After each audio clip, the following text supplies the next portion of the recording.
أعوذ بالله من الشيطان الرجيم بسم الله الرحمن الرحيم إن الحمد لله نحمده ونستعينه ونستغفره ونعوذ بالله من شرور أنفسنا ومن سيئات أعمالنا من يهده الله فلا مضل له ومن يضلل فلا هادي له أشهد أن لا إله إلا الله وحده لا شريك له وأشهد أن محمدا عبده ورسوله يا أيها الذين آمنوا اتقوا الله حق تقاته ولا تموتن إلا وأنتم مسلمون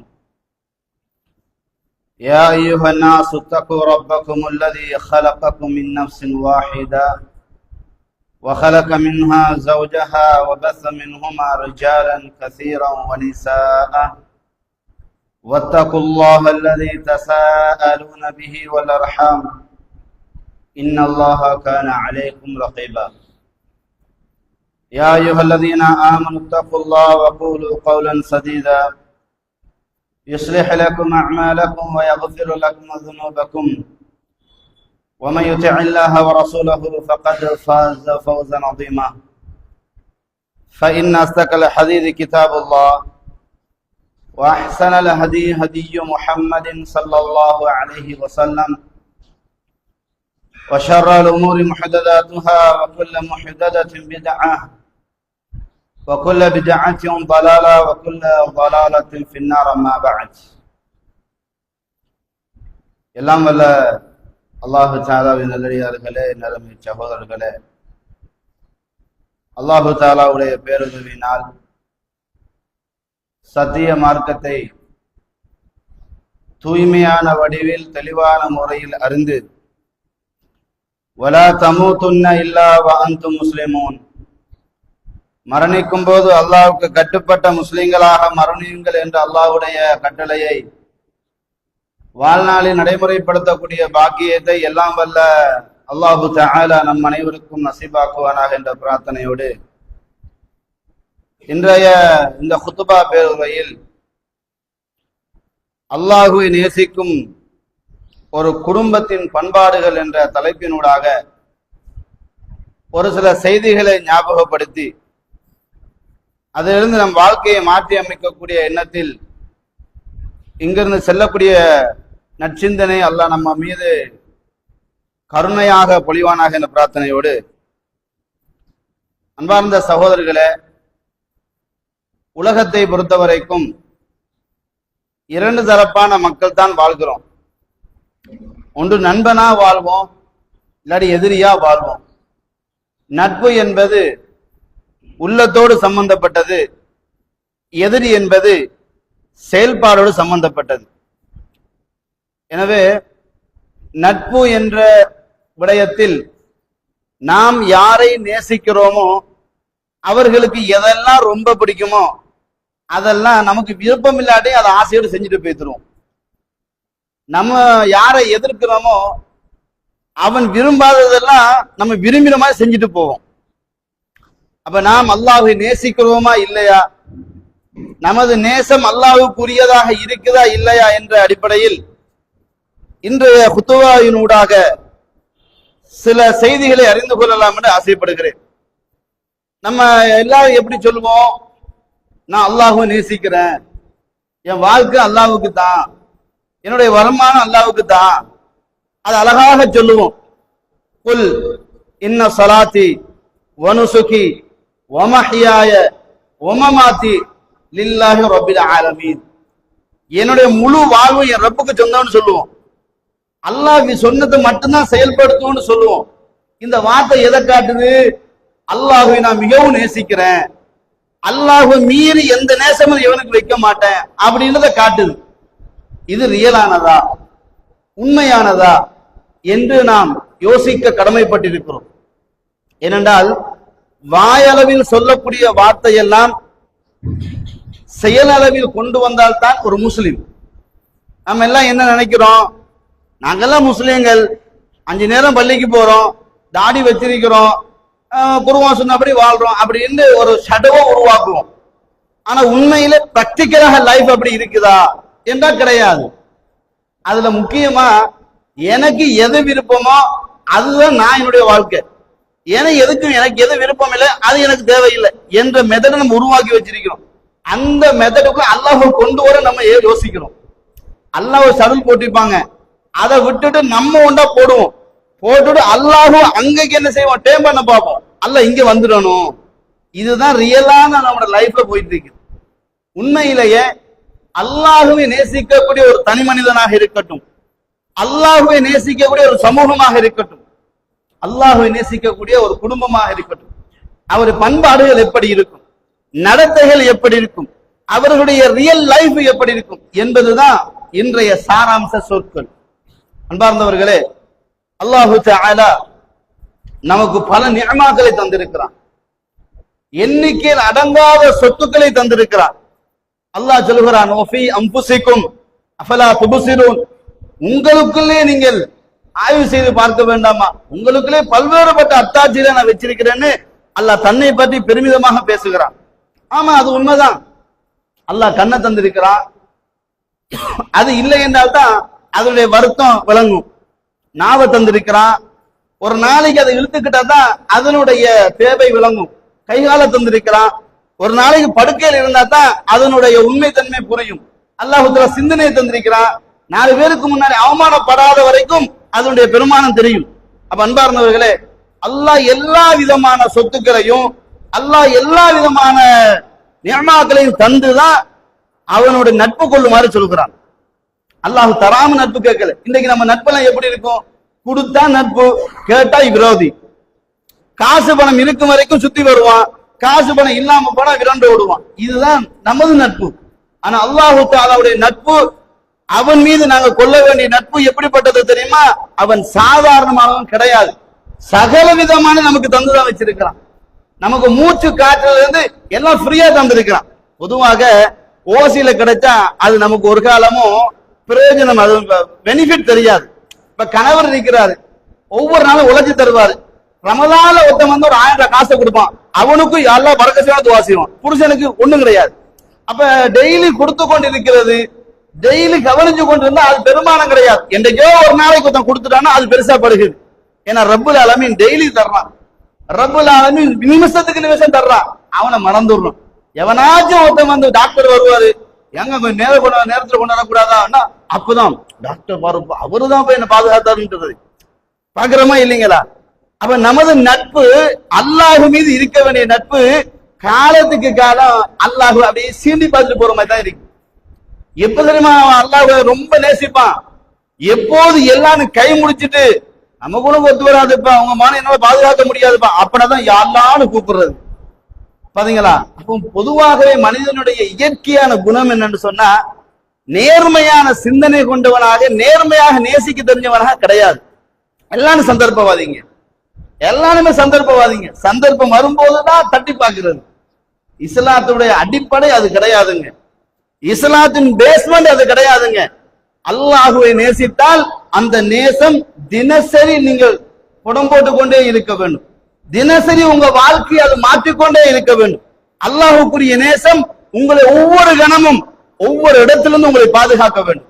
அல்லாஹுவை நேசிக்கக்கூடிய ஒருத்தனாக நான் இருந்தால் என் பேச்சு எப்படி இருக்குன்னு தெரியுமா? அல்லாஹுவை நேசிக்கக்கூடிய ஒருத்தனாக என் குடும்பம் இருந்தால் என் குடும்ப சரௌண்டிங் எப்படி இருக்கு தெரியுமா? நான் அல்லாஹுவை நேசிக்கக்கூடிய ஒருத்தனாக இருந்தால் என் பள்ளி நிர்வாகம் எப்படி இருக்கு தெரியுமா என்று அந்த நேசத்துக்கு பின்னாடி நாம் கேட்கும் கேள்விக்கு சிறந்த பதில் கிடைக்கும். அந்த நேசம் சரியில்லை என்றால், அந்த நேசம் கரெக்டாக இல்லை என்றால் பதிலும் கரெக்டா வராது, நடத்தையும் கரெக்டா இருக்காது. அப்ப அல்லாஹ்வை நேசிக்கக்கூடிய அடிப்படையில் நமது குடும்பத்தையும் நாமும் எப்படி வழிநடத்தணும் என்பது கட்டாயமாக புரிந்து கொள்ள வேண்டிய ஒரு விஷயம்.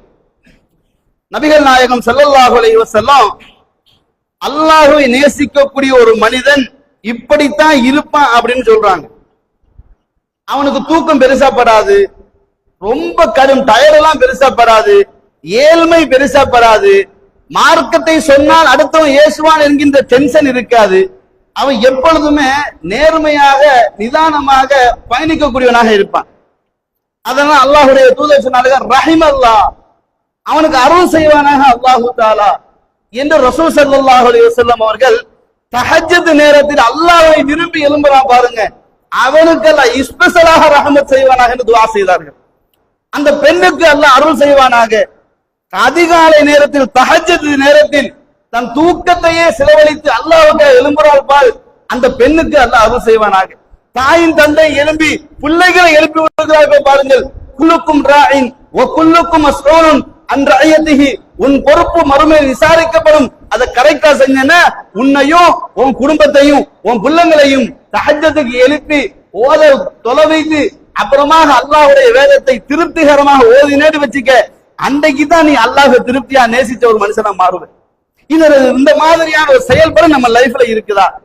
இந்த மாதிரியான ஒரு முறையுமே நமக்கு வாழ்க்கையில கொடுத்திருக்கிறான்னா, எப்பயாச்சும் ஒரு நாளைக்கு ரமலான் வரணும், அது ஃபர்ஸ்ட் ரமலானு, செகண்ட் ரமலானு, தேர்ட் ரமலானு, அப்புறமா படிப்படியா குறைஞ்சு கடைசி பார்த்து திருப்பி என்ன செய்யறது, சார்ஜ் பண்றது. இதுதான் நம்ம லைஃபா இருக்குது. அப்ப ரமலானுக்குரிய மாத்திரம் தான் என் ரொம்ப நான் கரெக்டா நேசிக்கிறேன்னு காட்டுறமே, இது ஒரு இஸ்லாமியனுக்கு தகுந்ததா? ஒரு சுவர்க்கத்தை நேசிக்கக்கூடிய மனிதனுக்குரிய தகுந்த ஒரு நடைமுறையானது கிடையாது. எந்த நேரத்திலும் எந்த சந்தர்ப்பத்திலும் எந்த சூழ்நிலையிலும் எந்த பெரிய கஷ்டம் வந்தாலும் நேசத்துக்குரிய அல்லாஹ் என்ற அது ஒரு கணம் கீழே இறங்கி வர மாட்டான். இவன் தான் அல்லாஹ்வை நேசிக்கும் சமூகம், அல்லாஹ்வை நேசிக்கும் குடும்பம். பாருங்க, அழகிய வரலாறு, ஆக்கபூர்வமான சிந்தனையோடு யோசிக்க வேண்டிய விஷயம். கணவன் மனைவி என்ற ஒரு விடயத்துல எப்படிப்பட்ட முறைக்கு அல்லாஹ்வை நேசிக்கக்கூடிய ஒரு பெண்ணு, அல்லாஹ்வை நேசிக்கக்கூடிய ஒரு ஆணு, அல்லாஹ்வை நேசிக்கக்கூடிய ஒரு பிள்ளை எப்படி இருப்பான் தெரியுங்களா? நபிகள் நாயகம் ஸல்லல்லாஹு அலைஹி வஸல்லம் ஆரம்பமான தஅவா சூடு பிடிக்கிறது. சூடு பிடிக்கும் அந்த நேரத்தில் மதீனாவில இருந்து 2 குரூப் வந்தாங்க. அதுல 2ஆவதாக வந்ததுல ஒரு பெண், 2 பெண்மணி. அது ஒரு பெண்மணி உம்மு அம்மாரான்னு சொல்லக்கூடிய ஒரு பெண்மணி, நுசைபா பின் கஅப் ரலியல்லாஹு தஆலா அன்ஹா. இவங்க அவங்களோட கணவர் ஸைது, அவங்களோட மூத்த மகன் அப்துல்லா, இளைய மகன் ஹபீப். இவ்வளவு இன்னொரு குடும்பம், ஆனா பெஸ்டான குடும்பம். இவங்க ரசூலுல்லாஹ் கிட்ட வந்து, அல்லாஹ்வின் தூதரே, நீங்க மதீனாவுக்கு வாங்க, எங்க உசுரை கொடுத்து உங்களை பாதுகாப்ப நீங்க வாங்கன்னு எக்ரிமெண்ட் பண்றாங்க. நம்மளும் ஒவ்வொரு நாளும் எக்ரிமெண்ட் பண்றோம். நம்ம ஒவ்வொரு நாளும் அல்லாஹ் கிட்ட என்ன எக்ரிமெண்ட் பண்றோம்? யாரா உன்னை தவிர எவன் என் கடவுள் கிடையாது, உன் தூதரை தவிர எனக்கு எவனும் வழிகாட்டி கிடையாதுன்னு ஒவ்வொரு நாள் எக்ரிமெண்ட் பண்றோம்ல. அந்த எக்ரிமெண்ட் கரெக்டா நிறைவேற்றோமா? ஆனா அவங்க பாருங்க, வாக்கு கொடுக்கறாங்க. எங்க கொடுக்கறாங்க? மக்கால கொடுக்கறாங்க. ரசூலுல்லாஹ் மதீனாவுக்கு வர்றாங்க. மதீனாவுக்கு வந்ததுக்கு பின்னாடி யுத்தங்கள் எல்லாம் நடைபெற்றுச்சு. அதுல முதல் யுத்தம் தான் பத்ர் யுத்தம், 2ஆவது யுத்தம் தான் உஹது யுத்தம். இந்த உஹது யுத்தத்தின் போது அந்த குடும்பத்தினுடைய தியாக முயற்சி இருக்குதே, யாராலையும் எடுக்க முடியாத முயற்சிங்க. நபிகள் பெருமானார் ஸல்லல்லாஹு அலைஹி வஸல்லமுடைய ஒரு வார்த்தையை மீறியதனால் 70 சஹாபாக்கள் ஷஹீதாக்கப்பட்டார்கள். ரசூலுல்லாஹ் ஒரே ஒரு வார்த்தையை மீறியதால் 70 சஹாபாக்கள் உயிர் தியாகம் செய்யப்பட்டார்கள். அந்த உஹதில் எல்லாரும் தடுமாறி ஓடிய போது அல்லாஹ்வுடைய தூதரை பாதுகாப்பதற்காக ஒரு குடும்பம் முன் வந்தது. அதுதான் உம்மு அம்மாராவுடைய குடும்பம். எல்லாரும் விரண்டோடி விட்டார்கள். அபூபக்கர் பக்கம் நிற்கிறார், உமர் பக்கம் நிற்கிறார், உபைதா நிற்கிறார். ஆனால் அல்லாஹ்வுடைய தூதரை பாதுகாப்பதற்காக ஒரு குடும்பமே முன்னுக்கு வருது. இந்த தாயினுடைய குடும்பம். தன்னுடைய மகன் முன்னுக்கு நிற்கிறார், அப்துல்லா முன்னுக்கு போராட நிற்கிறார். வந்தவன் அடியோடு அப்துல்லா மயக்கமட்டு கீழே விழுந்து விட்டார். மகனை அடித்த தாக்கத்தில் வாளை உருவிய தாய் பாய்ந்து வெட்டுகிறாள், அவன் கீழே விழுகிறான். திரும்பும் போது பின்னால் வந்தவன் தாயை வெட்டி விடுகிறான். யோசித்து பாருங்கள், அல்லாஹ்வை நேசித்த ஒரு குடும்பம், அல்லாஹ்வுடைய தூதருக்கு வாழ்க்கை அர்ப்பணித்த குடும்பம், தன் மகன் வெட்டுப்பட்டால் என்ன செய்ய வேண்டும்? மகனை கட்டிப்பிடித்து அழ வேண்டும். அல்லாஹ்வுடைய தூதருக்காக தன் மகனை தியாகம் செய்து அந்த எதிரியை பாய்ந்து தாக்குகிறாள். அந்த நேரத்தில் அந்த தாயை பின்னால் வந்து தாக்கி விட்டான். ரசூலுல்லாஹ் சொல்லுகிறார்கள், உம்மு அம்மாராவை பின்னால் ஒருத்தன் திரும்பும் போது வெட்டி விட்டான். அந்த தாய் கீழே விழுந்து விட்டால் ரசூலுல்லாஹ் மயக்கத்தில் அப்பதான் எழும்புறாங்க. ரசூலுல்லாஹுடைய காலை ஒரு ஜீவன் தட்டுகிறது. வெட்டு தாங்க முடியாமல் பெரும்பெட்டு, முதுகில் பெரும்பெட்டு, ரத்தம் பீரிட்டு ஓடுகிறது. இழுபட்டு வந்து அந்த தாய் ரசூலுல்லாஹுடைய காலை தட்டுகிறார்கள். ரசூலுல்லாஹ் விழித்து பார்க்கிறார்கள், அம்மாரா நுசைபா, அல்லாஹ்வின் தூதர் அவர்களே, எனக்காக நீங்கள், என் குடும்பத்துக்காக நீங்கள் பிரார்த்தனை செய்யக்கூடாதா என்று கேட்டார்கள். அன்பார்ந்தவர்களே, அல்லாஹ்வுடைய இருகரம் ஏந்தி, யா அல்லாஹ், இந்த நுசைபாவின் குடும்பத்தை சுவர்க்கத்தில் எனக்கு பக்கத்தில் குடியமர்த்துவாயாக என்றார்கள். அல்லாஹ் அக்பர். முழு குடும்பமும் சுவர்க்கத்துக்கு சொந்தக்காரர்களாக மாறுகிறார்கள். அல்லாஹ்வின் நேசத்தை பெற்றார்கள் நபியை பாதுகாத்ததனால். திடீரென்று மிகப்பெரிய ஒரு பிரச்சனை, முசைலமாவுடைய பிரச்சனை. தன்னை நபியாக காட்டிக்கொண்டு மக்களை அவர் பக்கம் இழுத்துக் கொண்டிருக்கிறார். நபி அவர்கள் கடிதம் எழுதுகிறார்கள், மஸ்லமாவுக்கு கடிதம் எழுதுகிறார்கள். அந்த கடிதத்தை அம்மாராவுடைய கடைசி மகன் ஹபீப், வாலிபராக இருக்கிறார், ஹபீபை கூப்பிடுகிறார்கள். ஹபீபே, இந்த கடிதத்தை எடுத்துக்கொண்டு நீங்கள் மஸ்லமாவிடம் போங்கள் என்று அனுப்புகிறார்கள். அந்த மிகப்பெரிய வீரியமான சஹாபாக்கள், பழமை வாய்ந்த சஹாபாக்கள், வயதில் முதிர்ந்த சஹாபாக்கள், யுத்தத்தின் தலைமை தாங்கும் சஹாபாக்கள் எல்லாம் இருக்கிறார்கள். ஆனால் கொடுத்த வாக்கு மாறாத குடும்பம் அல்லவா, அல்லாஹ்வை நேசிப்பதில் பிராக்டிக்கலான லைஃபை காட்டிய குடும்பம் அல்லவா, அந்த ஹபீபை கூப்பிடுகிறார்கள். ஹபீபே, இதை எடுத்துக்கொண்டு போங்கள், யமனுக்கு போங்கள் என்று அனுப்புகிறார்கள். சந்தோஷத்தோடு போனால் தெரியும் வருவேனா வரமாட்டேனா என்ற பெரும் தடுமாற்றம். ஆனால் பள்ளிக்கு வருவதற்கு நம்ம நிறைய பேருக்கு தடுமாற்றம், பள்ளிக்கு 5 நேர வக்துக்கு வருவதற்கு நமக்கு அவ்வளவு தடுமாற்றம். நமது வேலை பள்ளி எது முதல், வேலை பெஸ்ட், தொழுகை செகண்ட், இப்படி மாற்றிக்கொண்ட உள்ளம் எங்களுடைய உள்ளம். ஆனால் தன் உயிரை பணைய வைக்கிறார். அல்லாஹ்வுடைய தூதருடைய கடிதத்தை எடுத்து மிக வேகமாக போகிறார். பேச்சு மஸ்லமாவை சந்திக்கிறார். மின் ரசூலில்லாஹி ஸல்லல்லாஹு அலைஹி வஸல்லம், அல்லாஹ்வுடைய தூதரிலிருந்து வந்திருக்குது அப்படின்னு கடிதத்தை கொடுக்கிறார். கடிதத்தை பார்த்துவிட்டு மஸ்லமாவின் முகங்கள் மாறுகின்றன. ஹபீபை பிடித்து கட்டி வையுங்கள் என்று சொல்கிறான். எந்த உலகத்திலேயாவது தூதுவரை கட்ட முடியுமா? தூதுவரை கைது செய்ய முடியுமா? தூதுவரை அவமதிக்க முடியுமா? உலகத்திலேயே முதலில் தூதுவரை கேவலப்படுத்திய ஒரே ஒரு பாவி மஸ்லமா தான். அவரை கட்டி வைக்கிறான். கட்டி வைத்து 2 கேள்வி கேட்கிறான். அழகான கேள்வி. நீ முஹம்மதை நபியாக ஏற்றுக்கொள்கிறாயா? நான் ஆம் ஏற்றுக்கொள்கிறேன். என்னையும் நபியாக ஏற்றுக்கொள்கிறாயா என்று கேட்ட பொழுது, நீ சொன்னது என் காதுக்கு விளங்கலன்னு நக்கலா பேசினார். ஆரம்பத்தில் அழகா பதில் சொன்னவர், அதே சப்தம், அதே சவுண்டு, அதே வார்த்தை, அதே கிளியர் பதில் சொல்லணுமா இல்லையா? என்ன சொன்னாருன்னா, அந்த வார்த்தையை காதலையே எடுக்கல அப்படின்னு மாதிரி நக்கலா சொல்றாரு. கோபம் பீரிட்டு பாய்கிறது மஸ்லமாவுக்கு. கட்டி வைக்கிறான், சிறை பிடிக்கிறான். கொலையாளியை, ஒரு கொலை செய்தவனை அல்லது யுத்த காலத்தில் கைதியாக பிடிபட்டவனுக்கு எப்படி சங்கிலியாக கட்டுவார்களோ அப்படி ஹபீப் ரலியல்லாஹு அன்ஹு கட்டி விடுகிறான். மக்களுக்கு அழைப்பு சொல்கிறான், இதோ முஹம்மதை ஏற்றுக்கொண்டவன் என்னை நபியாக ஏற்றுக்கொள்கிறான் என்று ஒரு ஏலான், ஒரு அழைப்பு விடுக்கிறான். இதை கேட்ட மக்கள் எல்லாம் ஆர்வத்தோடு ஓடி வருகிறார்கள். அல்லாஹ்வுடைய தூதரை ஏற்றுக்கொண்ட ஒருத்தன் அவரை மறுத்து இன்னொருத்தரை நபியாக ஏற்றுக்கொள்வதாக இருந்தால் ஆச்சரியம், நடக்க முடியாத ஒன்று. ஆனால் நடத்தி காட்டுவதாக சொன்ன பொழுது எல்லோரும் கூடி விடுகிறார்கள். ஹபீப் ரலியல்லாஹு அன்ஹு அவர்கள் அழைத்து வரப்படுகிறார்கள் மக்கள் பார்வைக்கு. எப்படி வர்றாங்க தெரியுமா? 2 கைகளையும் 2 கால்களும் கழுத்துக்குள்ளால் போட்டு சங்கிலியால் கட்டப்பட்டு கொண்டது நிறுத்தாட்டப்படுகிறது. பக்கத்தில் மிகப்பெரிய ஒரு வாளோடு ஒருத்தன் நிற்கிறான். மஸ்லமா கேட்கிறான், நீ முஹம்மதை நபியாக ஏற்றுக்கொள்கிறாயா? நான் அல்லாஹ்வுடைய தூதர் என்று நான் சாட்சி சொல்கிறேன், ஏற்றுக்கொள்கிறேன். என்னை நீ நபியாக ஏற்றுக்கொள்கிறாயா? உன் வார்த்தை எனக்கு புரியவில்லை என்று முன்னாடி சொன்ன அதே வார்த்தையை நக்கலாக சொல்கிறார். வலது பக்க கை வெட்டப்படுகிறது. அல்லாஹ் அக்பர். இவர் என்ன தப்பு செய்தார்? அல்லாஹ்வை நேசித்ததனால் சோதிக்கப்படுகிறார். அல்லாஹ்வுடைய தூதரை உறுதியாக நம்பியதனால் சோதிக்கப்படுகிறார். வலது கை வெட்டப்படுகிறது. 2வது கேள்வி கேட்கிறான். அதே கேள்வி, அதே பதில், அதே கேள்வி, அதே ரிஜெக்ட். இடது கை வெட்டப்படுகிறது. 3வது கால் வெட்டப்படுகிறது. 4வது கால் வெட்டப்படுகிறது. துண்டம் துண்டமாக வெட்டப்படுகிறார். ஈமானை தளர விடவில்லை. ரப்பினுடைய அன்பை விட்டு ஈமான் பிசகி போகவில்லை. வரலாற்று ஆசிரியர்கள் சொல்கிறார்கள், ஹபீபை வெட்டினார்கள். இறைச்சி கடைக்கார அறிவானே, அப்படி அந்த ஹபீப் அறியப்பட்டார். ஈமான் தளரவில்லை, ரப்பின் அன்பை குறைக்கவில்லை என்றார்கள் நபிகள் பெருமானார் ஸல்லல்லாஹு அலைஹி வஸல்லம். யோசித்து பாருங்கள், அவர் எதற்காக இந்த தியாகத்தை செய்ய வேண்டும்? இறைவனின் திருப்தி, நான் சுவர்க்கத்தில் ஜெயமாக வாழ வேண்டும். பத்ர் யுத்தம் முடிகிறது. ஹாரிஸாவுடைய தாய் ரசூலுல்லாஹை தேடி வருகிறார்கள்.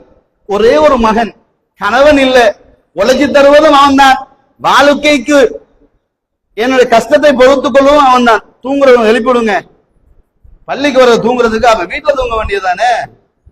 பள்ளி வாசல் வந்துகிட்டு ஈமானை அதிகரிக்கக்கூடிய இடமே தவிர சோம்பரித்தனத்தை கூற்ற இடம் பள்ளிவாசல் கிடையாது. பள்ளிவாசல் என்பது அல்லாஹுடைய வார்த்தையை சொன்னால் உள்ளங்கள் நடுநடுங்க வைக்க வேண்டும். தூங்கும் இடம் அல்ல பள்ளிவாசல்.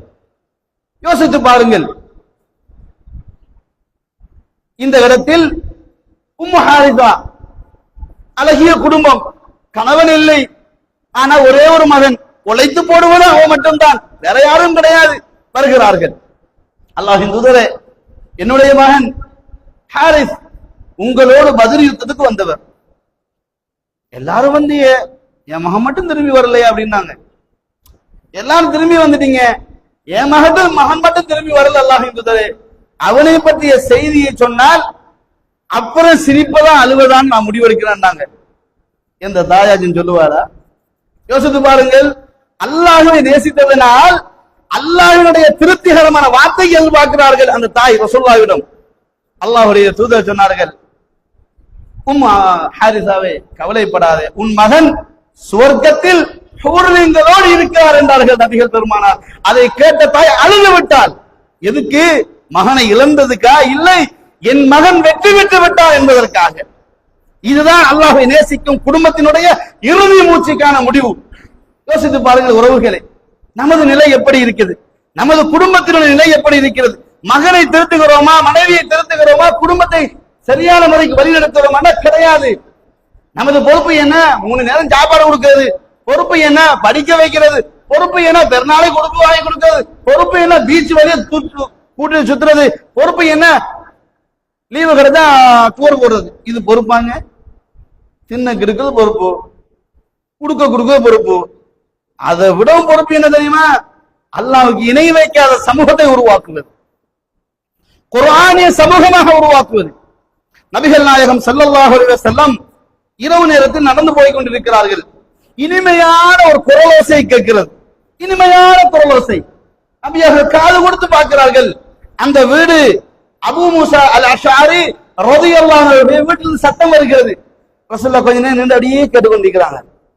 கேட்டு ரசூலுல்லாஹ் சொன்னார்கள், அபூ மூஸாவே, லக்கது ஊதீத, உனக்கு வழங்கப்பட்டிருக்கிற ஒரு கிஃப்ட் என்ன தெரியுமாயா?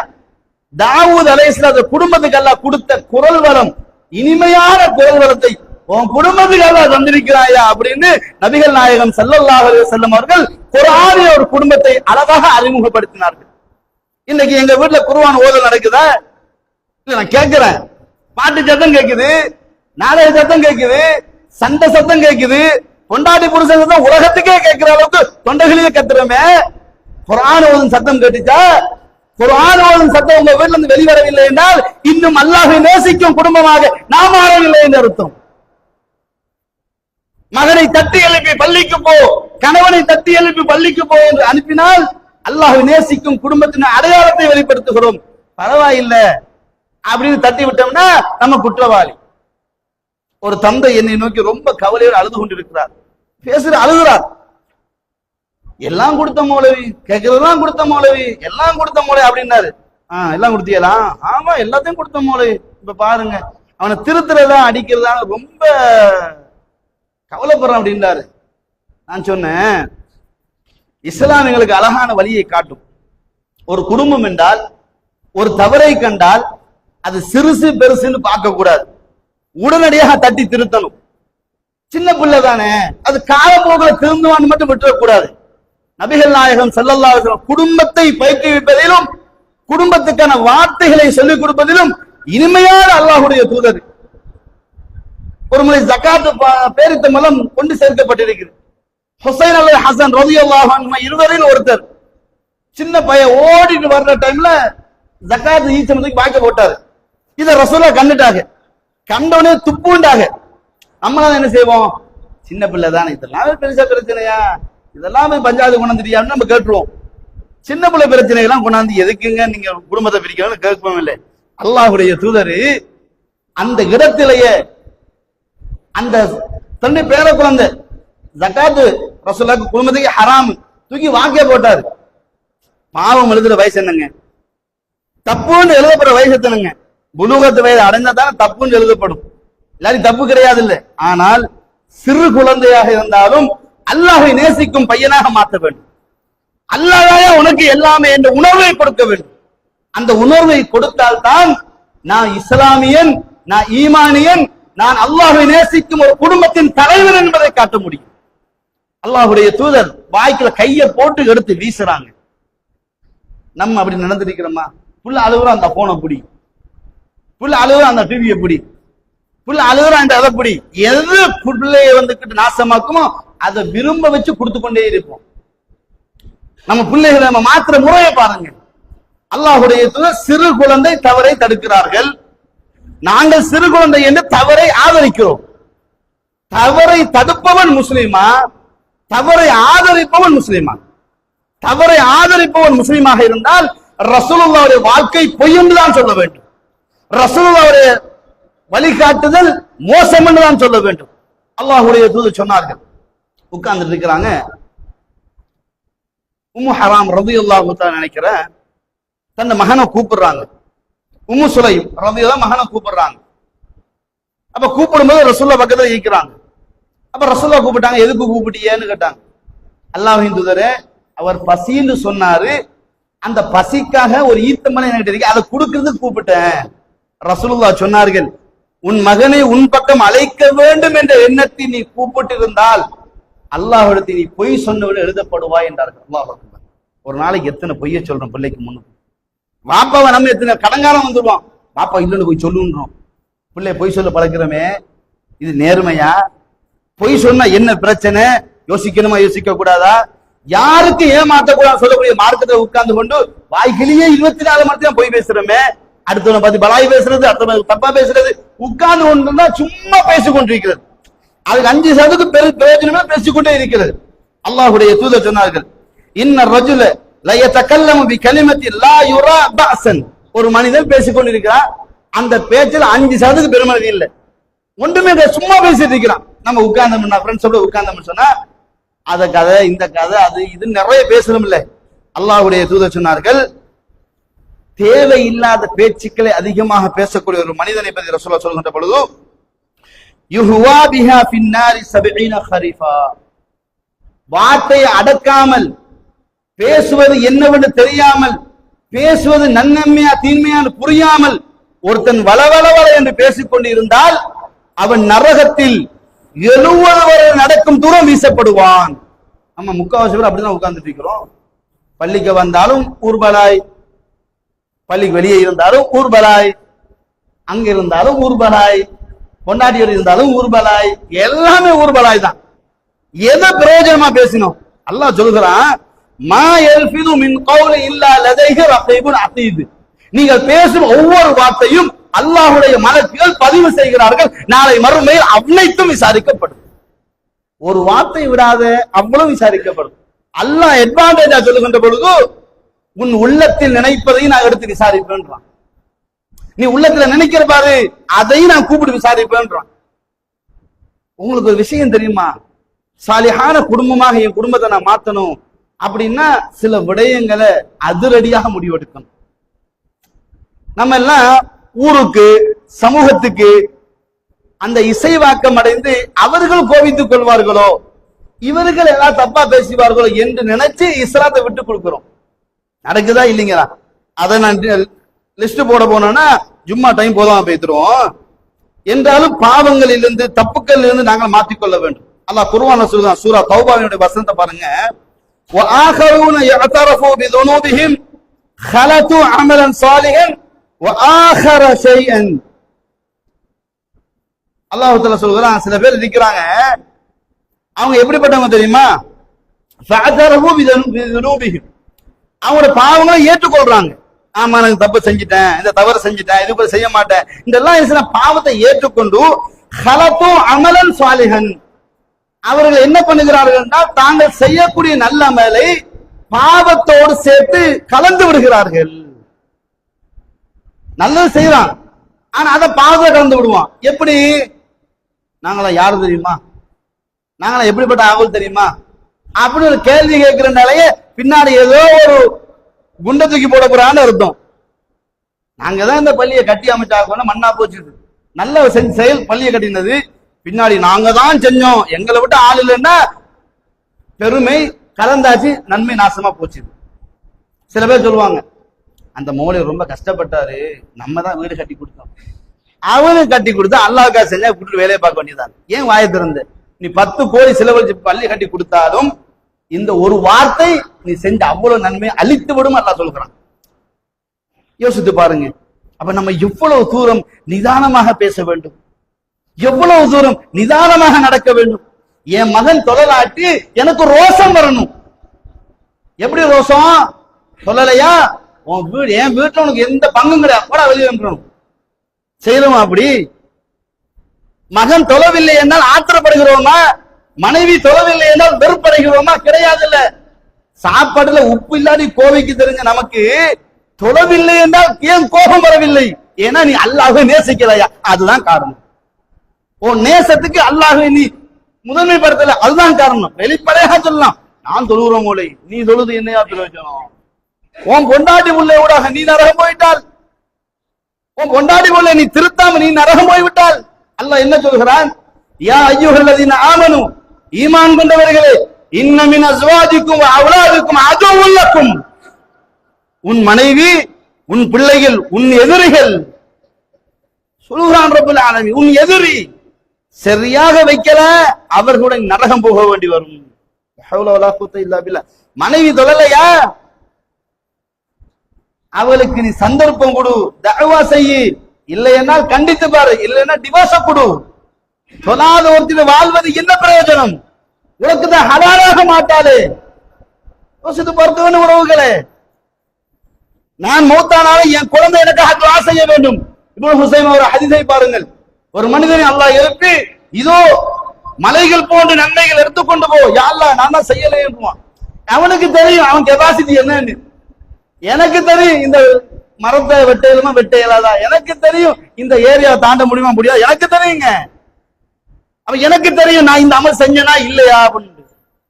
இவன் சொல்லுவான், யா அல்லாஹ் நான் தான் செய்யலேன்றுவான். அல்லாஹு தஆலா சொல்லுவான், உன் மரணத்துக்கு பின்னாடி உன்னுடைய மகன் உனக்காக தினசரி என்னிடத்தில் கேட்டால் ரப்பி ரஹ்மஹுமா கமா ரப்பயானி ஸகீரா என்று கேட்டுக்கொண்டிருந்தான். ரப்பனா ஃபிர்லி வலிவாலிதைய வலில் முஃமினீன் யௌம யகுமுல் ஹிசாப். உன் மகன் அடிக்கடி என்னை கூப்பிட்டு கேட்டுக்கொண்டிருந்தான். உன் மகன் கேட்ட துஆ தான் இது. எத்தனை புள்ளி அப்படி வளர்த்திருக்கு? மகனை ரவுடியா வளர்த்திருக்கிறோம், மகனை பொய்காரனா வளர்த்திருக்கிறோம், மகனை கெட்டவனை வளர்த்து விட்டு என்ன செய்யன்னு கேட்டா, குழந்தைகள் எப்பொழுதுமே ஓன் ஜெராக்ஸ், அதை மறந்துடாது. என் குழந்தை என் ஜெராக்ஸ், என் போட்டோ காப்பி. நான் எதை செய்யறேன்னு அதை மட்டும் அவன் செய்வான். நீ சிகரெட் குடிச்ச அவன் குடிப்பான், நீ தொழுத அவன் தொழுவான், நீ களவெடுத்த அவன் களவெடுப்பான், நீ பொய் சொன்ன அவன் பொய் சொல்லுவான். அவ்வளவுதான். என் குடும்பத்தை நான் அல்லாஹ்வுக்கு விருப்பம் உள்ளவனாக வளர்த்தால் ஒரு நிமிடம் உனக்கு துரோகியாக இருக்க மாட்டான், உன் ரப்புக்கு அநியாயம் செய்யவும் மாட்டான். இறுதியாக பாருங்கள், அல்லாஹு தஆலா சொல்கிறான், யாக்கூப் அலைஹிஸ்ஸலாம் மிகப்பெரிய சோதனை, குடும்பத்தால் சோதிக்கப்பட்டவர், தன்னுடைய பிள்ளையால் சோதிக்கப்பட்டவர், சோதனையை 2 கண்ணையும் இழந்தவர். யோசித்து பாருங்க. பிள்ளைகளுடைய டார்ச்சரால், பிள்ளைகளுடைய வேதனையால் 2 கண்ணையும் இழந்தவர் யார்? யாக்கூப் அலைஹிஸ்ஸலாம். பின்னாடி விமோச்சனம் கிடைக்கிறது, பார்வையும் திரும்ப கிடைத்து விடுகிறது. மரண தருவாய் தன் பிள்ளைகளை கூப்பிட்டு கேட்கிறார்கள், இது ஹதர யாக்கூபல் மௌத். யாக்கூப் மரண தருவாயில், சக்கராத்துக்கு முன்னாடி, சக்கராத்து பேச முடியாது இல்ல, சக்கராத்துக்கு முன்னாடி பிள்ளைகளை கூப்பிட்டு கேட்கிறார், இது قال لبنيه ما تعبدون من بعدي. எனக்கு பிறகு நீங்க யாரை வணங்குவீர்கள்? இந்த கேள்வி கேட்கிறோமா நம்ம மனைவி கிட்ட, பிள்ளைகிட்ட கேட்டு நிக்கிறோமா? யோசித்து பாருங்கள். மரண தருவாயில் தன்னுடைய மகன்களை கூப்பிட்டு கேட்கிறார்கள், என்னுடைய மரணத்துக்கு பின்னாடி நீங்கள் யாரை வணங்குவீர்கள்? காலோ நஅபுது இலாஹக வ இலாஹ ஆபாயிக இப்ராஹிம் வ இஸ்மாயில் வ இஸ்ஹாக் இலாஹன் வாஹிதா வ நஹ்னு லஹு முஸ்லிமூன். தந்தையை கவலைப்படாதீர்கள். உங்களுக்கு கவலை என்ன? யூசுப் கிணத்துல தூக்கி போட்டோம், அந்த இருட்டு மனசுல கவலை உங்களுக்கு இருக்குது. ஆமா, செஞ்சது அநியாயம், மன்னிச்சுக்கங்க, செய்ய மாட்டோம். ஆனால் தௌஹீத்வாதிகளாக மரணிப்போம், இதை நீங்கள் கவலைப்பட வேண்டாம். அல்லாஹ் எவ்வளவு அழகிய குடும்பத்தினுடைய ஒரு வெளிக்காட்டு. இறைவனை நேசித்தால் இறைவனை கண்ணெதே கண்டுகொள்வாய். இறைவனை நேசித்தால் உனக்கு உலகம் பெரிதாகப்படாது. இறைவனை நேசித்தால் தொழுகை நேரம் உனக்கு அச்சட்டாக இருக்கும். இறைவனை நேசித்தால் அநியாயம் செய்யும் போது, மாற்றி கொடுக்கும் போது உடனடியாக யோசிப்பாய், யா அல்லாஹ் என்னுடைய மரணத்தை இந்த அநியாயத்தினூடாக எடுத்து விடாது. ஏன் தெரியுங்களா? அல்லாஹ்வை நேசித்த ஒரு மனிதன் எப்பொழுதுமே எப்படி நடந்து கொள்வான் என்று சொன்னால், அல்லாஹ்வுடைய தூதர்கிட்ட ஒரு கேள்வி கேட்கப்படுகிறது. சுஇல சஅல்து நபிய ஸல்லல்லாஹு அலைஹி வஸல்லம் ஐ தன்பின் அலமு இன்தல்லாஹ். அல்லாஹ்வின் தூதரே, அல்லாஹ்விடத்தில் மிக பாரதூரமான பாவம் என்ன என்று கேட்டு அல்லாஹ்வுடைய தூதர் சொன்னார்கள், அன் தஜஅல லில்லாஹி நித்தன் வ ஹுவ ஹலகக். அல்லாஹ் உன்னை படைத்திருக்க அவனுடைய இடத்துக்கு இன்னொரு படைப்பை கொண்டு கடவுளாக்கிறாய் பாரு, இதுதான் சில மிகப்பெரிய ஒரு துரோகம், பாவம் என்று சொல்லிவிட்டு பின்னாடி கேட்டார்கள், இரண்டாவது என்ன பெரும் பாவம்? வறுமைக்கு பயந்து உன் குழந்தைகளை கொலை செய்வது என்று சொன்னார்கள். வறுமைக்காக பயந்து அபோஷன் பண்ணுவது என்று சொன்னார்கள். மூன்றாவது எது அல்லாஹ்வின் தூதரே பெரும்பாவம்? உன் பக்கத்து வீட்டு நண்பனுடைய அல்லது பக்கத்து வீட்டுக்காரன மனைவியை நீ வந்துகிட்டு தப்பான வழிக்கு அழைப்பது என்றார்கள். சுபஹானல்லாஹ். அப்ப அடுத்த பெண்களை எவ்வளவு தூரம் நாங்கள் கண்ணியப்படுத்த வேண்டும். பாதையில் போகும்போது பாதையை தாழ்த்த வேண்டும். அவளை பார்த்து நக்கல் அடிப்பதும் அவளுடைய உடுப்பை பார்த்து நக்கல் அடிப்பது ஹராம். ஒரு உண்மையான ஒரு முஸ்லிம், ஒரு ஈமானிய முஸ்லிம், 5 நேரம் தொழக்கூடிய ஒரு முஸ்லிம், அல்லாஹ் சொல்கிறான், தஹ்ஷா. ஒரு மனிதன் உலகத்தில் 5 நேரம் அல்லாஹ்வுக்காக தொழுதால், இறைவனை விரும்பி தொழுதால், அவன் பார்வையில், அவன் சிந்தனையில், அவன் பேச்சில், அவனுடைய சிந்தனை எந்த அடிப்படையிலையும் அல்லாஹ்வுக்கு அநியாயம் செய்கிற முறையிலேயோ தனக்குத்தான் பாவத்தை செய்த முறையிலேயோ அவன் ஒரு காலமும் பாவத்தின் பக்கம் தன் சிந்தனை திருப்ப மாட்டான். அன்பார்ந்தவர்களே, எனவே நான் அல்லாஹ்வை விரும்பக்கூடியவனாக இருந்தால், என் குடும்பம் அல்லாஹ்வை விரும்பக்கூடிய ஒன்றாக இருந்தால் உடனடியாக மாறுங்கள். காலம் இருக்க, ரமலான் வருது அன்றைக்கு மாறிக்கொண்டு நினைக்காதீங்க. திருந்த நினைத்தால் உடனடியாக மாற்றப்படுங்கள். காலம் தாழ்த்தினால் அவகாசம் கிடைக்காமல் போய்விடும் என்ற எச்சரிக்கை இஸ்லாம் சொல்கிறது. எனவே அன்பார்ந்த இஸ்லாமிய உறவுகளே, அல்லாஹ்வை நேசிக்கக்கூடிய குடும்பம் பாவத்தை விட்டு பாதுகாக்கப்பட்டவர்களாக, இஸ்லாமுக்காக, கொள்கைக்காக, சத்தியத்துக்காக வேண்டி எந்த விதமான தியாகங்களை செய்யக்கூடிய முறையில் மாறுவார்கள் என்பதைத்தான் அல்லாஹும் அல்லாஹுடைய தூதரன் சொல்கிறார்கள். எனவே அல்லாஹ்வுக்காக வேண்டி அல்லாஹ்வை நேசிக்கக்கூடிய குடும்பமாக இன்றிலிருந்து மாறுவோம். பாவங்களை விடுவோம், அண்டை வீட்டார்களை கண்ணியப்படுத்துவோம். எதை இஸ்லாம் ஹராம் ஹலால் என்று சொல்லி தந்ததோ அதில் கவனமாக இருந்து, எதை செய்தால் நபி அவர்களுடைய சுன்னாவை செய்தவர்கள் என்ற பட்டியலில் மறுமையில் நாங்கள் உயர்த்தப்படுவோமோ அந்த சுன்னாக்களை நடைமுறைப்படுத்தக்கூடிய பாக்கியத்தை எல்லாம் வல்ல அல்லாஹு தஆலா நம் அனைவருக்கும் நசீபாக்குவானார்.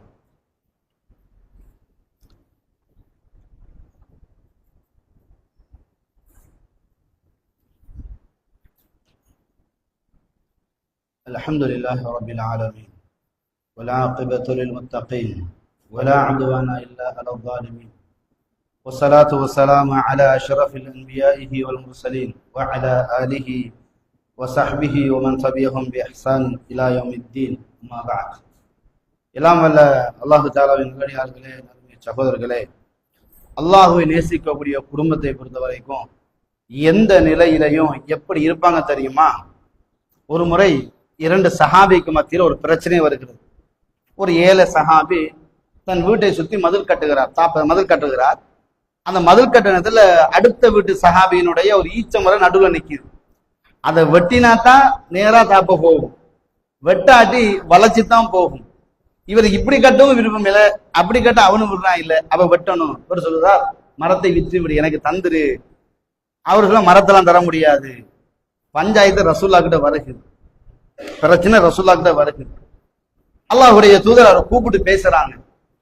எப்பா கஷ்டப்பட்ட புள்ள, இப்பதான் ஏதோ அப்படி இப்படி வந்து முன்னுக்கு வந்திருக்கிறான், அந்த தாப்பே கட்டுறான். அப்ப ஈச்ச மரத்தை நீங்க அவனுக்கு கொடுத்துருங்களேன். நீ இந்த ஈச்ச மரத்தை விட்டு கொடுத்தால் அல்லாஹ் சுவர்க்கத்தில் உனக்கு ஒரு ஈச்ச மரத்தை நட்டுவான். அப்படிலாம் முடியாதுன்னுட்டார். சில பேர் அப்படித்தான், நம்ம லைம் இருக்கிற அங்கேயும் இருக்கத்தானே செய்யும், மனுஷன் தானே. ஹவா இல்லாத மனசு யார சொல்ல முடியும்? அப்படியா இல்லைங்களா? ஏலான்னுட்டாரு. இது அபூ தஹ்தா அந்த சஹாபிக்கு இந்த மெசேஜ் போகுது. இந்த மெசேஜ் போன உடனே அதுக்கான பின்னாடி பெனிஃபிட்டும் போய் சேருது. யாரு இதை விற்று கொடுக்கிறாரோ அவருக்கு சுவர்க்கத்தில் அல்லாஹ் செய்வான், ஒரு ஈச்ச மரத்தை நட்டுகிறான் அப்படின்னு சொல்லப்பட்ட உடனே இதை கேட்டு அபூ தஹ்தா உடனடியாக அந்த மனிதரை நோக்கி போகிறார். போயிட்டு கேட்கிறார், ஏப்பா இப்படி ஒரு பஞ்சாயத்து இருக்குது, இந்த ஈச்ச மரத்தை எனக்கு வித்துறேன் அப்படின்றார். தர முடியாது அப்படின்றார். இல்லப்பா அதுக்கு காசை நான் தர்றேன், நீ தந்துரு. முடியாதுன்றார். சரி டபுள் மடங்கா தர்றேன், முடியாதுன்றார். சரிப்பா 5 மடங்கா தர்றேன், முடியாதுன்றார். இந்த பாருப்பா இந்த இடத்துல என்னுடைய 600 ஈச்ச மரம் இருக்குது, அது எடுத்துக்க இதை அப்படின்றார். இந்த ஈச்ச மரம் 600 சம்பந்தம் இருக்குதா? யோசிச்சு பாருங்க, யோசித்து பாருங்க. 600 ஈச்ச மரம் இருக்குது, அதை எடுத்துக்க எனக்கு இதுதான். அப்ப சரி டீல் ஓகேன்னுட்டான். இவர் வர்றாரு, அல்லாஹ்வின் தூதரே ஈச்ச மரத்தை வாங்கினாச்சு. அப்ப அந்த நபருக்கு கொடுத்து, அதுவும் கொடுத்து முடிஞ்சாச்சு. அல்லாஹ்வுடைய தூதர் அவருக்காக துஆ செய்றாங்க. இன்னொரு குர்ஆன் வசனம் இறங்குறது, ஓமை யுக்ரிதுல்லாஹ கர்தன் ஹஸனா. யார் அல்லாஹ்வுக்கு அழகிய கடன் கொடுக்கிறார்களோ அல்லாஹு தஆலா அவர்களுக்கு அதை பன்மடங்காக பெருக்கி கொடுப்பான் அப்படின்னு ஒரு மெசேஜ் குர்ஆன் வசனம் இறங்குதுங்க. இந்த வசனம் இறங்கின உடனே இது தஹ்தா ரலியல்லாஹுடைய காதுக்கு எட்டுகிறது. ஓடி வருகிறார்கள், அல்லாஹ்வுடைய தூதரை நோக்கி ஓடி வருகிறார்கள். அல்லாஹ்வின் தூதர் அவர்களே இப்படி ஒரு வசனம் இறங்கியதான்னு கேட்டார்கள். ரசூலுல்லாஹ் தலையை கீழே பணித்தவராக நஅம் அப்படின்னு மட்டும் சொன்னாங்க. ஆமா அப்படின்னு சொன்னாங்க. அப்போது கேட்க, அல்லாஹ்வின் தூதர் எனக்கு 2 தோட்டம் இருக்குது, 2 தோட்டம் இருக்குது. ஒன்னு உயர்ந்த தோட்டம், இன்னும் மட்டும் சாதாரண தோட்டம். இதை நீங்க எதை விரும்புறீங்களோ அதை நீங்க எடுத்துக்கொள்ளலாம், நான் உடனடியாக உங்களுக்கு சைன் பண்ணி தரேன் அப்படின்னா சொன்னாங்க. ரசூல கையை நீட்டுங்க, உடனடியாக கொடுத்துடுறாரு. என்ன வசனம்? யார் அல்லாஹ்வுக்காக அழகிய கடன் கொடுக்கிறார்களோ அல்லாஹ்வுக்கு பன்மடங்காக தருவான். இவர் உடனே திருப்பி கொடுத்துடுறாரு. எப்படி? சரி எடுத்துக்கங்க, அதுவும் 600 ஈச்ச மரம் கொடுத்துடுறாரு. சரிங்களா? கொடுத்துட்டு அவரது பையத்து முடிஞ்சாச்சு, எக்ரிமெண்ட் முடிஞ்சாச்சு. ரசூலுல்லாஹ் இது உங்களுக்கு தான். நபிகள் நாயகம் ஸல்லல்லாஹு வாங்கின உடனே அபூ தஹ்தா ரலியல்லாஹு அன்ஹு தோட்டத்தை நோக்கி ஓடுகிறார்கள். வேலை காலம் தோட்டத்தை பராமரிச்சுட்டோம், ஒரு 5 நிமிஷம் உட்கார்ந்துட்டு போக மட்டும் தான் ஓடலைங்க. அந்த தோட்டத்துல மனைவி இருக்கிறாங்க, அந்த தோட்டத்துல மகனும் இருக்கிறாங்க. தோட்டத்துக்கு வெளியே நிற்கிறாரு. சுப்ஹானல்லாஹ், தோட்டத்துக்கு வெளியே நிற்கிறாரு. வெளியே நின்று கொண்டு யா உம்ம தஹ்தா அப்படின்னு சத்தம் போட்டாங்க. உம்மு தஹ்தாவே போட்ட பொழுது அவங்க ஒரு வார்த்தை சொன்னார்கள், லப்பைக். ஆமாங்க இந்த நிக்கிறேன் சொல்லுங்க அப்படின்னாங்க. நம்ம கூட்டம்னா ஏயா அங்க கத்துற வாயா வீட்டுக்குள்ள. நம்ம ஸ்டைலே அப்படித்தான் புருஷமாருக்கு பேச்சு. கணவன்மாரோட கல்யாணம் முடிச்சு 1 நாள் 2 நாள் 3 நாள் 1 மாதம் கரெக்டா ஓடும். அதுக்கு பிறகு நீ யாரோ நானா யாரோன்னு தான் பேச்சு இருக்கும். பிள்ளைகளாம் இருக்குது. இவர் ரொம்ப தூரத்துல கத்துறாரு, உம்மதஹ்தான் அப்படின்னு கத்துவாங்க. அவங்களும் லப்பைக், இதோ இருக்கிறேன் கணவரை, இந்தா இருக்கிறேன், என்ன சொல்லுங்க, என்ன செய்து கேட்கிறாங்க. உடனடியாக இந்த இடத்தை விட்டு வெளியேறி விடுங்கள், இதை பெரும் லாபத்துக்கு வித்து விட்டேன் என்றார்கள். சுப்ஹானல்லாஹ், இதை பெரும் லாபத்துக்கு வித்து விட்டேன், உடனடியாக வெளியேறுங்கள். அபூ தஹ்தா இன்னொரு வீட்டை கட்டிவிட்டு மனைவியை கூட்டிட்டு வரவில்லை. சுப்ஹானல்லாஹ், உடனடியாக வெளியேறுங்கள். அந்த தாய் குடும்பம் அல்லாஹ்வை நேசித்ததனால் ஏன் எதுக்கு எவ்வளவு லாபம்னு நான் கேட்கலங்க, உடனடியாக பொட்டி பொடி கட்டினா வெளியே வந்துட்டாங்க. இதுதான் அல்லாஹ்வை நேசிக்கக்கூடிய அழகான குடும்பம். நான் கேட்கிறேன், இந்த பள்ளியினுடைய வரலாறு உங்களுக்கு தெரியாமலே நான் சொல்லி அறிய தேவையில்லை. இந்த பள்ளியினுடைய வரலாற்றில் உங்களுடைய தியாகங்கள் மிகப்பெரிய மைல்கல்களாக இருந்தாலும் 5 நேர வக்துக்கு இவ்வளவு சனங்களை நீங்கள் கூப்பிடுகிறீர்களா? உங்கள் பிள்ளைகளை தியாகத்தோடு சொல்லி வளர்க்குகிறீர்களா? இந்த பள்ளியினுடைய தியாகத்தில் வளர்ந்த இந்த இடத்தை பிள்ளைகளுக்கு ஞாபகம் ஊட்டி அந்த பிள்ளைகளை உணர்வோடு வளர்க்குகிறீர்களா? கிடையாதுங்க. விமர்சனம் விமர்சனம் விமர்சனம், தப்பா பேச்சு, தப்பான சிந்தனை. அல்லாஹ்வுக்காக விடுங்கள். ஷைத்தான் உங்களை ஆட்டி படைத்து விட்டான். சுன்னாக்களை ஹயாத்தாக்குங்கள். அல்லாஹ்வுடைய தூதர் சொன்னார்கள், லா யுமினு அஹதுக்கும், உங்களை எவனும் மூமின் கிடையாது. எதுவரை தெரியுமா? எனது சுன்னாவை மனசு விரும்பி செய்யாத வரைக்கும். நாங்க ரசூலுல்லாஹ் தாடியை விடுங்கன்னா நம்ம ஷோட் பண்றோம், சில பேர் வலிக்கிறோம். ரசூலுல்லாஹ் விடுங்கன்னு தான் சொன்னாங்க, ஷோட் பண்றோமே. இது ரசூலுல்லாஹ் விரும்பி நீங்க செய்யற செய்யலா, இல்ல ரசூலுல்லாஹை கொச்சைப்படுத்த செய்யற செய்யலா?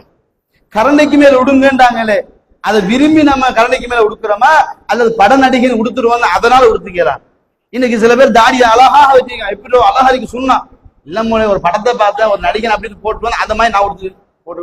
இந்த மாதிரி அடுத்தவனை சொல்லி அல்லாஹ்வுடைய தூதரை கேவலப்படுத்தும் சமூகம் ஒரு நாளும் அல்லாஹ்வை நேசித்த சமூகம் கிடையாது. அல்லாஹ்வுடைய நேசம் கொண்டவர்கள் ஒரு காலமும் தப்பு செய்ய வரமாட்டார்கள். அல்லாஹு தஆலா குர்ஆன்ல ஒரு செய்தி சொல்கிறான். அல்லாஹு தஆலா பத்ரில் கலந்து கொண்டவர்கள் அனைவர பாவத்தையும் அல்லாஹ் மன்னித்து விட்டான். ஹுதைபியாவில் இருந்த ஒரு பாவத்தை அல்லாஹ் மன்னித்து விட்டான். எந்த ஒரு சஹாபியாச்சும் தப்பு பண்ணாங்களா? அதுக்கு பிறகு அல்லைக்கு சுவர்க்கம் தானப்பா, எனக்கு சுவர்க்கம் தானப்பான்னு தப்பு பண்ணாங்களா? ஒரு வசனம் இறங்கியதுங்க, லா தர்ஃபஉ அஸ்வாத்தகும் ஃபௌக ஸௌத்தின் நபி என்ற வாசகம் இறங்கிய பொழுது சாபித் இப்னு கைஸ் ஆள பள்ளி பக்கம் காணுங்க, ஒரே ஓட்டம் வீட்டுக்கு மூலையில் உட்கார்ந்து கொண்டு அழுது கொண்டிருக்கிறார்கள். அழுகிற சத்தம் வீட்டுக்கு வெளியில வருது. அபூ மூஸா அல்-அஷ்அரி அந்த ரோட்ல வர்றாங்க, ஓடு அழுகிற சத்தம் கேக்குது. வீட்டுக்கு வெட்டி பாக்குறாங்க, கிச்சனுக்குள்ள உட்கார்ந்து கொண்டு சாபித் இப்னு கைஸ் அழுது கொண்டிருக்கிறார். சாபித, ஏப்பா இப்படி சின்ன பிள்ளை மாதிரி அழுகுற? நான் தான் நரகவாதி ஆயிட்டேனப்பா, இதுக்கு பிறகு நான் எப்படிப்பா உயிரோட இருக்கிறேன் அழுகிறார். இதை கேட்ட அபூ மூஸா அல்-அஷ்அரி விரைந்து வருகிறார் அல்லாஹ்வுடைய தூதரிடத்தில். அல்லாஹ்வின் தூதரே, உங்களுக்கு தெரியாத ஒரு செய்தி எனக்கு தெரியும் அப்படின்னாங்க. என்னப்பா அந்த செய்தி? சாபித் இப்னு கைஸ் அவர் தன்னை நரகவாதி என்று சொல்லி அழுது கொண்டிருக்கிறார். காரணம், லா தர்ஃபஉ அஸ்வாத்தகும் ஃபௌக ஸௌத்தின் நபி, உங்களுக்கு முன்னாடி சத்தம் போட்டு பேசினாரா, அல்லாஹ் கண்டிச்சிட்டானா, நன்மை எல்லாம் நாசமா போச்சுதா, எனவே தன்னை நரகவாதி என்று சொல்லி கூட அழுதிக்கிறார். இல்லை, ஹுவமின் அஹ்லில் ஜன்னah, போய் சொல்லுங்கள் அது அவர் சுவர்க்கவாதி. யோசித்து பாருங்க, சத்தம் போட்டு பேசினத்தையே அஞ்சிய சஹாபாக்களுக்கு முன்னால் நாங்கள் பித்ஆக்களை செய்கிறோமே, பராத் ரொட்டி சுடுறோமே, 3 யாசின் ஓதுறோமே, பொய்யான நோம்ப பிடிக்கிறோமே, இரவுல நின்று வணங்கி நம்ம கெட்டவனா மாறுறோமே, சத்தியத்தை விட்டு அசத்தியத்தின் பக்கம் ஓடுகிறோமே, ஏமாற்றும் உலகத்தில மயக்கமற்று அதில் நாம் மங்கைகளாக மாறுகிறோமே, நேர்மையா இதெல்லாம்? யோசித்து பாருங்கள். ரசூலுல்லாஹ் செய்யாத ஒரு செயலை நீங்கள் செய்தால் நீங்கள் நினைக்கிறீர்களா நீங்கள் செய்த செயலுக்கு அல்லாஹ் கூலி தருவான் என்று? உறவுகளே, அல்லாஹ்வுடைய தூதர் சொன்னார்கள், நீங்கள் செய்யக்கூடிய எந்த அமலுக்கும் உங்களுக்கு சுவர்க்கம் கிடையாது. தொழுகையா, தொழுகைக்கு சுவர்க்கம் கிடையாது. ஜகாத் கொடுத்தியா, ஜகாத்துக்கு சுவர்க்கம் கிடையாது. ஜிஹாத் செஞ்சா ஜிஹாதுக்கு சுவர்க்கம் கிடையாது. உன் அமலுக்கு சுவர்க்கம் கிடையாது அப்படின்றாங்க. அப்ப சஹாபாக்கள் கேட்டாங்க, அப்ப நீங்க? நானும் அந்த லிஸ்ட் தான் அப்படின்றாங்க. நான் நபி என்பதற்கான சுவர்க்கம் கிடையாது. நான் கால்வீங்க தொழுகிறேன், சுவர்க்கம் கிடையாது. உங்களை விட அதிகமாக நோம்ப பிடிக்கிறேன், சுவர்க்கம் கிடையாது. எல்லாரும் ஒரே லிஸ்ட் தான். ஆனால் சுவர்க்கம் போவதாக இருந்தால் அல்லாஹ்வுடைய திருப்தி வேணும். அப்ப அல்லாஹ்வை நேசிக்காட்டி அல்லாஹ் திருப்தி கிடைக்குமா? அல்லாஹ் மனசால நேசிக்காட்டி திருப்தி கிடைக்குமான்னு கேட்கிறேன். நேசிக்கணும். நேசம் எப்படி எடுத்து படிக்கணும், படிச்சாதான் நேசிக்கலாம், படிக்காட்டி நேசிக்க முடியாது. எப்படி உங்களுடைய நண்பனை நீங்கள் உயிருக்காக நேசிக்கிறீர்களோ, உங்கள் நண்பனுக்கு சொத்தை செலவழித்து நேசிக்கிறீர்கள். பிள்ளைக்கு ஒரு நோய் வந்தா சொத்தை எல்லாம் செலவழித்து பிள்ளை பாதுகாக்கிறோமே, ஏன்? நேசம். அந்த நேசத்தை தான் அபூ தஹ்தா காட்டினார். அந்த நேசத்தை அபூ தஹ்தா காட்டினார். அந்த நேசத்தை உம்மு ஹபீபா காட்டினாங்க. அந்த நேசத்தை அப்துல்லா ரலியல்லாஹு காட்டினார்கள். அந்த நேசத்தை சஹாபாக்கள் காட்டினார்கள். அவ்வளவு பேரும் அல்லாஹ்வை நேசித்தார்கள். அதனாலதான் அல்லாஹ் உங்க எல்லார பாவத்தை நான் மன்னிச்சுட்டேன் அப்படின்னாங்க சொல்றாங்க. எந்த ஒரு சஹாபியும் பாவம் செய்யலைங்க, எந்த ஒரு சஹாபியும் தப்பு செய்யலைங்க, எந்த ஒரு சஹாபியும் பிசினஸ்ல மோசடி செய்யலைங்க, எந்த ஒரு சஹாபியும் களவு பண்ணலைங்க, எந்த ஒரு சஹாபியும் அநியாயம் செய்யலைங்க. எனவே அன்பார்ந்தவர்களே, அனசுமாய் சொல்கிறார்கள், நான் அழுது கொண்டிருந்தார். ஏன் அழுறீங்க? அன்றைக்கு ரசூலுல்லாஹ்வுடைய காலத்தில் பாங்கு கேட்டால் பள்ளி முழுவதும், இன்றைக்கு பாங்கு சொல்லியும் ஆக்குல காணமே என்று அழுதார்கள். ஏனென்றால் அல்லாஹ்வை நேசித்தவர்கள் இன்றைக்கு ரலியல்லாஹு அன்ஹு என்று புகழ்கிறோம்.